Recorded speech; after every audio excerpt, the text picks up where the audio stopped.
Le magazine Le Verbe lance l'année 2018 en force avec un dossier sur l'amour.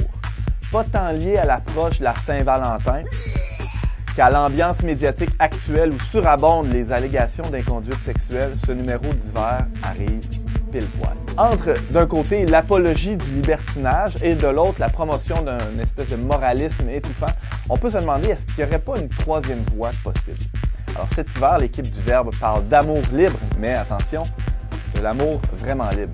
Autrement dit, un amour où la personne est jamais réduite à ce qu'elle a entre les jambes. Dans l'édito du magazine, on se demande si on est aussi libéré sexuellement et affectivement qu'on aimerait parfois se le faire croire. Ça nous arrive tous, n'est-ce pas? Les deux publications cherchent d'une part à faire le bilan de la révolution sexuelle, mais aussi à proposer ce qui pourrait en être l'aboutissement. Dans le magazine de 20 pages, qui est distribué gratuitement en présentoir dans le portique de votre épicerie ou pharmacie préférée, on retrouve l'anthropologue et fondatrice de la Maison de Marthe à Québec qui s'appelle Rose Dufour.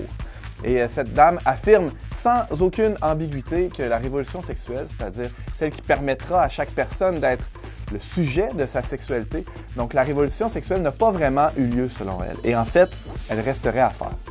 C'est comme ça que Rose Dufour donc clôture le BD reportage percutant signé par Chloé Germain-Terrien intitulé « Zoé, perdue et retrouvée ». On a ici le récit en images d'une jeune femme qui a longtemps été prise dans le terrible milieu de la prostitution.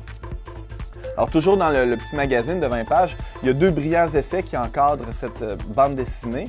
D'abord un texte sur la pornographie signé par Alex Deschênes, qui est doctorant en philo et délégué pour l'Institut de théologie du corps à Québec. Et enfin, on peut lire l'essai Décapant d'Anne-Sophie Richard, elle aussi diplômée en philo, et ça porte attention sur rien de moins que la chasteté. Dans la revue de 80 pages, qui est envoyée toujours gratuitement par la poste à tous ceux qui la demandent, la thèse demeure. Le cœur serait-il le grand délaissé de toutes ces aventures? C'est du moins ce qui traverse l'entrevue intitulée « L'amour intégral » que mon collègue James Langlois a menée avec Catherine Perrault, qui est diplômée en psychologie et co-directrice du tout nouveau Centre diocésain pour le mariage, la vie et la famille à Montréal.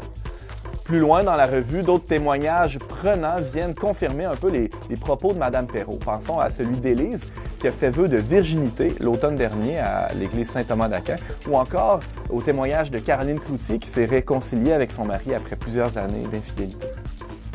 Finalement, l'entrevue avec Claire Lezegretin, journaliste pour le célèbre journal La Croix en France, remue certaines idées bien installées dans l'Église sur la question délicate du célibat.